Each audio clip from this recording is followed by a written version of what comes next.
ನಾನು ನಿನ್ನೆನೂ ಕೂಡ ಹೇಳಿದ್ದೇನೆ, ಅಲ್ಲಿ ಇದ್ದವರು ಗನ್ಗಳನ್ನೆಲ್ಲ ಯಾರು ಪ್ರೈವೇಟ್ ಸೆಕ್ಯೂರಿಟಿ ಆ ರೀತಿ ಯಾರು ಮಾಡ್ಕೊಂಡಿದ್ರು ಅವ್ರದ್ದೆಲ್ಲರದ್ದು ಗನ್ಗಳು, ರಿವಾಲ್ವರ್ಗಳು ಏನೆಲ್ಲ ಫೈರ್ ಆರ್ಮ್ಸ್ ಇತ್ತು ಅದೆಲ್ಲ ಸೀಸ್ ಮಾಡಿದ್ದಾರೆ. ಈಗ ಬೆಲಿಸ್ಟಿಕ್ ಎಕ್ಸ್ಪರ್ಟ್ಸ್ಗೆ ಕೊಟ್ಟು ಯಾವ ಗನ್ನಿಂದ ಅದು ಫೈರ್ ಆಗಿದೆ ಅನ್ನೋದು ಗೊತ್ತಾಗುತ್ತೆ. FSLಗೆ ಬುಲೆಟ್ ಅದೆಲ್ಲ ಕೊಟ್ಟು ಎಕ್ಸಾಮಿನೇಷನ್ ಮಾಡಿಸಿ ಅದರದ್ದೆಲ್ಲ ಡೀಟೇಲ್ಸ್ ಅನ್ನ ಕೊಡಬೇಕು ಅಂತ ಹೇಳಿದ್ದೇನೆ. ಅದನ್ನ ಆ ಪ್ರೊಸೆಸ್ ಮಾಡ್ತಾ ಇದ್ದಾರೆ. ಪೊಲೀಸ್ ಗನ್ಗಳಿಂದ ಅಥವಾ ಪೊಲೀಸ್ ರಿವಾಲ್ವರ್ಸ್ ಇಂದ ಯಾವುದು ಫೈರ್ ಆಗಿಲ್ಲ ಅನ್ನೋದು ಆ ಬುಲೆಟ್ ನಿಂದ ಗೊತ್ತಾಗಿದೆ ಅಂತ ಹೇಳಿ ನಮ್ಮ ಎಡಿಜಿಪಿ ಅವರು ನಿನ್ನೆನೂ ಕೂಡ ನನಗೆ ತಿಳಿಸಿದ್ರು. ನಮ್ಮ ಯಾವುದು ಗನ್ಗಳಿಂದ ಆಗಿಲ್ಲ ಅಂತ. ಸೊ ಅಲ್ಲಿಗೆ ಬೇರೆ ಪ್ರೈವೇಟ್ನವ್ರದ್ದು ಆಗಿದೆ ಅಂತ ಅನ್ಸುತ್ತೆ. ಅದನ್ನ ಈಗ ಪರಿಶೀಲನೆ ಮಾಡಿ ಕ್ರಮ ತಗೊಳ್ಳೋದಕ್ಕೆ ಏನ್ ಬೇಕೋ ಅದು ಮಾಡ್ತೀವಿ. ಅದು ಯೋಚನೆ ಮಾಡ್ತಾ ಇದ್ದೀವಿ. If it is again required ಸಿಐಡಿಗೂ ಕೂಡ ಕೊಡುವಂತ ಸಾಧ್ಯತೆಗಳಿದಾವೆ. ನಾನು ಮುಖ್ಯಮಂತ್ರಿಗಳ ಜೊತೆಯಲ್ಲಿ ಮಾತಾಡ್ತೇನೆ. ಅದ್ರ ಅಗತ್ಯ ಇದ್ರೆ ಅದನ್ನ ಮಾಡ್ತೀವಿ. ಸರ್, ಇವರು ಬಂಧನ ಮಾಡಬೇಕು, ಇಲ್ಲಾಂದ್ರೆ ನಾವು ಪಾದಯಾತ್ರೆ ಮಾಡ್ತೀವಿ ಬೆಂಗಳೂರಿಗೆ. ಬಂಧನ ಮಾಡೋದು ಬಹಳ ದೊಡ್ಡ ಕೆಲಸ ಅಲ್ಲ.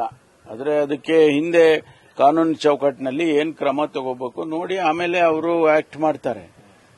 ಈಗ ಉದಾಹರಣೆಗೆ ಯಾರೋ ಪ್ರೈವೇಟ್ನವರು ಇಂದ ಫೈರ್ ಆಗಿದೆ ಅಂತ ಇಟ್ಕೊಳ್ಳಿ. ಅದರದ್ದು ತನಿಖೆ ಆದ್ಮೇಲೆ ಆ ವ್ಯಕ್ತಿ ಯಾರು ಫೈರ್ ಮಾಡಿದ್ದಾರೆ ಅವ್ರ ಮೇಲೆ ಕ್ರಮ ತಗೊಳ್ಳೇಬೇಕಲ್ಲ. ಬಂಧನ ಇರ್ಬೋದು, ಮತ್ತೊಂದಿರ್ಬೋದು, ಅದು ಮಾಡ್ತಾರೆ. ಪ್ರೊಸೀಜರ್ಸ್ ಅವೆಲ್ಲ. ನನಗೇನು ಬಂದಿಲ್ಲ ಇನ್ನು. ನನಗೇನು ಇನ್ನೂ ಬಂದಿಲ್ಲ.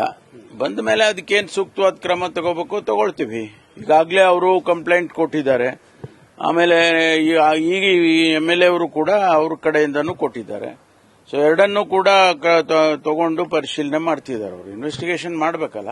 ಸರ್, ಬಂದೂಕು ಮತ್ತು ಪೆಟ್ರೋಲ್ ಬಾಂಬ್ ಬಳಕೆ ಮಾಡಿ ಹತ್ಯೆಗೆ ಯತ್ನ ಮಾಡ್ತಿದ್ದಾರೆ. ಕಾನೂನು ಸುವ್ಯವಸ್ಥೆ ವೈಫಲ್ಯ ಆಗಿದೆ ಅಂತ. ಈಗ ಅದನ್ನೆಲ್ಲ ತನಿಖೆ ಆದ್ಮೇಲೆ ಅದೆಲ್ಲ ಗೊತ್ತಾಗುತ್ತೆ. ತನಿಖೆನಲ್ಲಿ ಬಂದೂಕು, ಹ್ಯಾಂಡ್ ಗ್ರೆನೇಡು ಅವ್ರೇನು ಹೇಳ್ತಾರೋ ಅವೆಲ್ಲನೂ ಕೂಡ ಆ ಆಂಗಲ್ನಲ್ಲಿ ತನಿಖೆ ಮಾಡೇ ಮಾಡ್ತಾರೆ.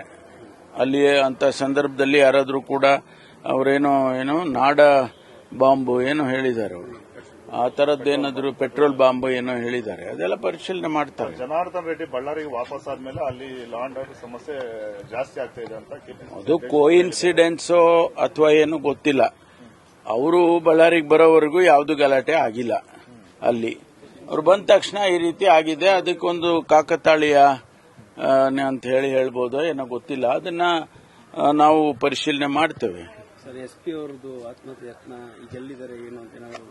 ಇಲ್ಲ, ಅವರು ಬೆಂಗಳೂರಿಗೆ ಬಂದಿದ್ದಾರೆ ಅಂತ ನನಗೆ ಇನ್ಫಾರ್ಮೇಶನ್ ಕೊಟ್ಟಿದ್ದಾರೆ. ಅವರು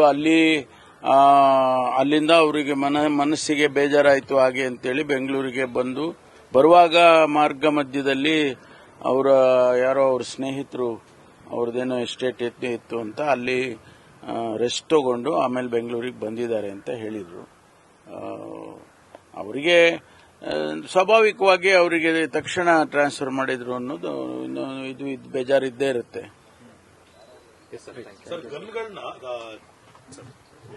ಮುಂದೆ ಗನ್ಗಳನ್ನ ವಿತರಣೆ ಮಾಡುವಂತ ಸಂದರ್ಭದಲ್ಲಿ ಚೌಕಟ್ಟನ್ನ ಬದಲಾಯಿಸಬೇಕು, ಮಾನದಂಡಗಳನ್ನ ಬದಲಾಯಿಸಬೇಕು ಅನ್ನೋದು ಇಲ್ಲ. ಗನ್ ಲೈಸೆನ್ಸ್ ಕೊಡಬೇಕಾದ್ರೆ ಈಗಾಗಲೇ ನ್ಯಾಷನಲಿ ಅದಕ್ಕೆ ಗೈಡ್ಲೈನ್ಸ್ ಮಾಡಿದ್ದಾರೆ. ಅದನ್ನೇ ಸ್ಟೇಟ್ನವರು ಅಡಾಪ್ಟ್ ಮಾಡ್ಕೊಂಡಿರ್ತಾರೆ. ಬರೀ ನಾವಷ್ಟಕ್ಕೆ ಮಾಡಿದ್ರೆ ಆಗೋದಿಲ್ಲ. It's A national policy. ಒಂದು ವೇಳೆ ಅದರ ಅಗತ್ಯತೆ ಇದ್ರೆ ನಾವು ಕೇಂದ್ರ ಸರ್ಕಾರಕ್ಕೆ ಬರೀತೇವೆ.